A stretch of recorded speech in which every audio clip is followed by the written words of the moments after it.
shot in the whole western country.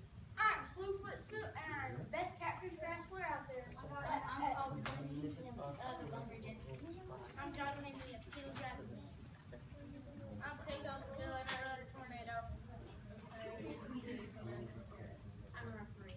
I'm an announcer. I'm a referee. And so we didn't get a chance to practice out here in the orange room today, so we're really going to make sure that we are trying to talk loud so you can hear us. It's hard because you mostly practice in the classroom. So without further ado, let's get to our sides.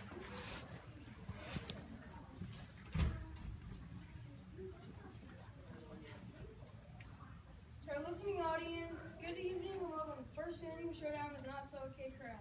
We are here at ringside breathlessly awaiting the arrival of your contestants. We have a full slate for the evening, ladies and gentlemen. You will be crazy and amazed by the zingers we will hear tonight. Oh wait, I listen the contestants are approaching.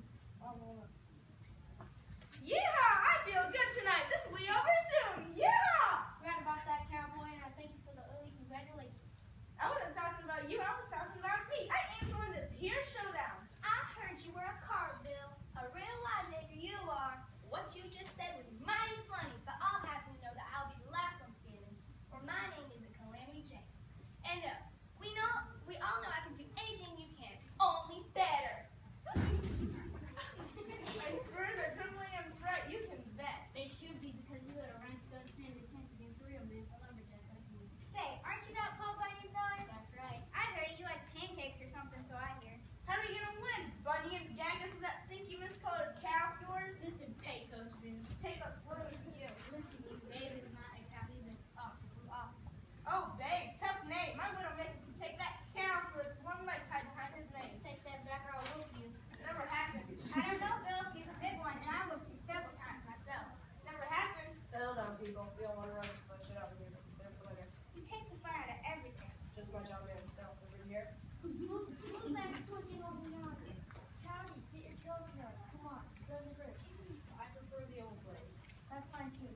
We think that's this always come on and be the quick. I do now. Who else knows it? Billy, I guess I'm supposed to. Still bouncing. Looks like we're just up to get certified. Alrighty, I reckon this one's gotta be. Good now, you all know the rules. Now press a note your binding. No shooting, no shutdown. Need to do some filling there. All agree? Come on, talk to me. Best man will win. Yeehaw! Let's go! Yeehaw! I guess we should get this show on the road then. I don't think we can wait for Sunday on that. That's fine. She may drop in anyway. In the interest of being self-led and abiding by the top 12 collectible traditions, the ladies first. Go ahead, Sally Ann. Thank you kindly, Calamity. When I was born, I weighed 80 pounds. One penalty point against Paul Bunyan. Give that stinky cow a penalty point too. Actually, that might be my son for him, Bill. Order? Go on, Sally Ann. As I was saying before I was so rudely interrupted, when I was born, I was an ornery little critter, and I looked around and saw my 9 brothers, and I yelled so loud it knocked the ears off a jackrabbit. My name is Sally Ann Thunder and Whirlwind, and they looked at me kind of dumb and said, "Babies can't talk." And I said, "Maybe so." But then we tore off up the path, me and Henry's 9 boys huffing and puffing behind. And when we got to the end, well, I didn't stop. I just lit off for the woods faster and lickety-split where I stood until I was 8. When I finally came home, I had a lasso of 6 rattlesnakes on my belt and a grizzly bear over my shoulder. Alright then. Now we want some Calamity Jane. Well, I'm afraid mine pales next to that. I was a normal gal till I turned 10, so they tell me. I could ride a wild Mustang before I could even talk. After my dear mama died, we moved up to West Nevada. When a storm rose up, thunder crashing, lightning flashing, I got split up from my pa and my brothers. I was out in the world all alone. By the time I was 20, I was wearing men's clothes, gosses and all, and I was a head Army scout. Lots of folks, even at that time, rode smack dab into the middle of the battle, was shooting, screaming all around me. I picked up Captain Egan and plopped him down on the horse right in front of me and carried him 4 miles back to port. Finally, when we reached the port, Captain Egan, who was bleeding bad from his wounds, said, "Miss Canary," that was my real name, Martin Canary. He said, "I name you Calamity Jane, the heroine of the plains." And that there's how I got my name. Why do people call her the white devil or yellow? I did not start smallpox like I was afraid, and I'm sorry for what it did to your people. All I know is that I helped nurse the sick and the dead with you, and that's right. Well, I guess we move on to the gentleman. Suddenly there's a loud noise from above, and then in a rush of ruffles and hoops, with a loud ploing, Sue put Sue on speed first, and then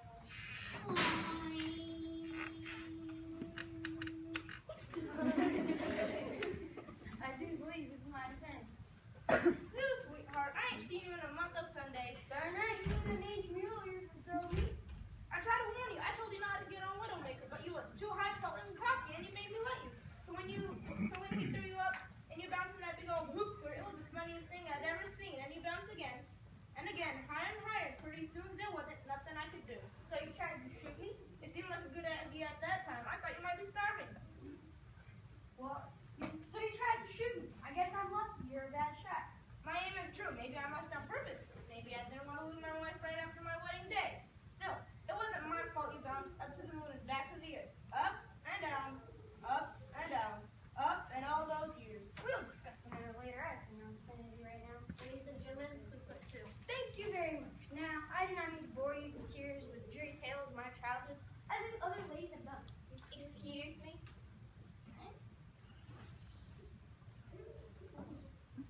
You stay away from my man, or I'll whoop you. You can have him. He's kind of puny anyway compared to my baby. Consider yourself warned. And you stay away too, Callum. My heart is only pining for Wild Bill, not your Bill. Ew. Well, keep it that way. Now, when I was a young woman, not saying I ain't young now, but traveling ages, you know, I was a big old guy who could work 10 minutes easy, even 10 bunnies. Funny. It was a hot Texas day, hard as all get out. And I felt like being wild, so I put my two little fingers between my lips and was so loud, the folks in New Mexico thought a train was coming. And right out of the Rio Grande, which is where I was, popped this big old catfish, big as a whale he was, and I yelled, yee-haw!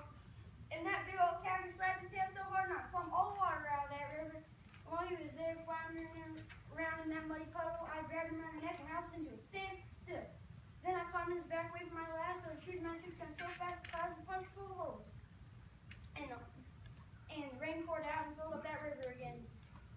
And we took off down that river, that big old catfish trying to buck me off, and me hanging on tighter than a flea on a ranch series.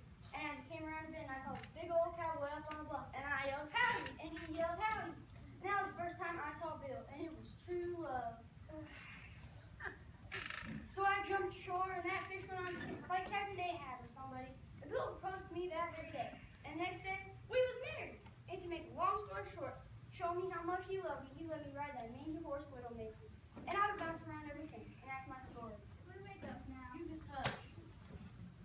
Well, that's it for ladies. Now move on to the men. We have a part piece to grades. Please, keep the comments to yourself. Next is Paul.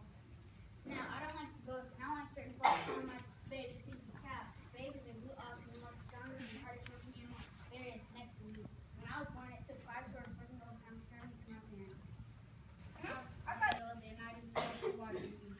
So I sent baby to the river and started peppering that fine ox with buckshot, and he thought something kind of big fly was pestering him. So he switched his tail this way and that, stirring up the water into a whirlpool so fierce that the log jam broke apart like they were made out of wood. So after that, Dave and I were a little tired, so I dug a little water for baby to drink out of. And people around the hole started calling it Lake Michigan, and it's still there too.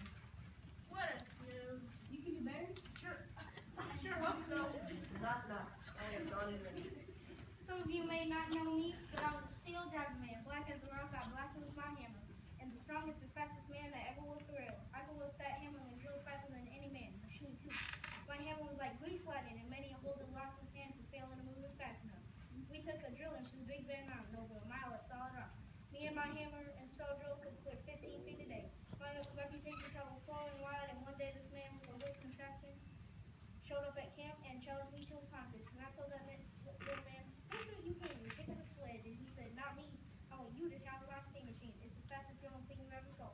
Then our last whole the folks in the next country looked to the sky like a storm was brewing. Must have been the tornado I rode. So the contest began, and the tunnel was filling with smoke and dust, and that machine creaking away doing a mighty fine job, I might add. But I was swinging 2 20-pound hammers like they were made out of air. We hammered and banged and hammered for 35 minutes unending.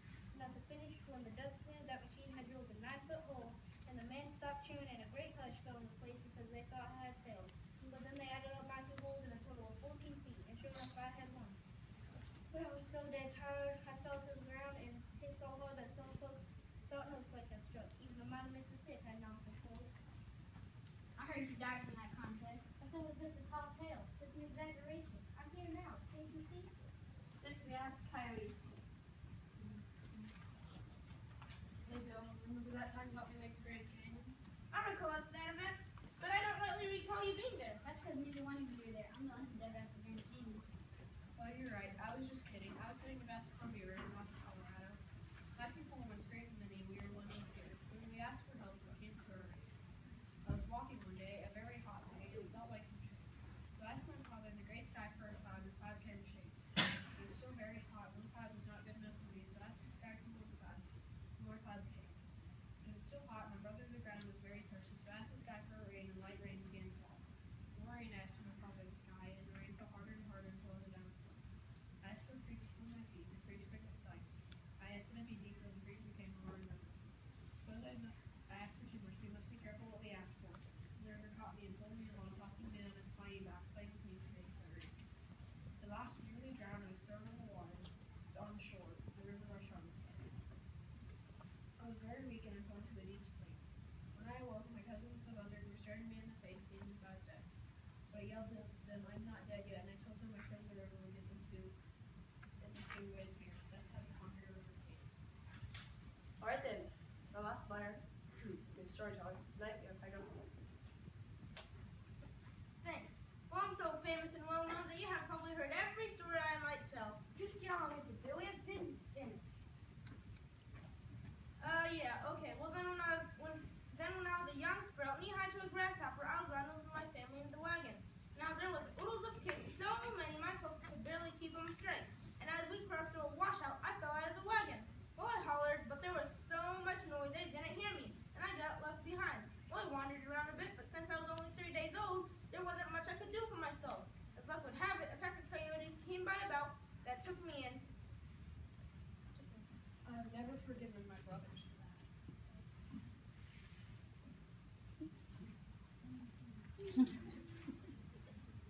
Well, anyway, to make a long story longer, they made me an honorary coyote and raised me as one of their own. I was a good coyote too, harder than nail and tougher than wolf leather. When it came time for me to leave, they sent me toward the west, and before I knew it, I was a cowboy down in Texas. I didn't know much about riding, so I caught me a mountain lion, saddled it up, and rode it for a good long spell. During that time, I invented the lasso and taught broncos to buck and cowboys to ride them. As you all know, never was a horse that could throw me, except Widowmaker came close once or twice, and the only time I did get thrown off was by a tornado in Kansas. I had done about all I could do in Texas, so I headed north for a little trip, sightseeing you might say. Before long, I found myself in Kansas, and when I looked up, the sky had turned dark as night, and the wind was howling and whooshing like the end of the world. That was big, Lauren. That was me snoring. That was me moaning when Wild Bill. That was my cousin. I sound the wolf. Excuse me, I believe it's my turn. It's not my fault you are so dull. I know what. Oh, really?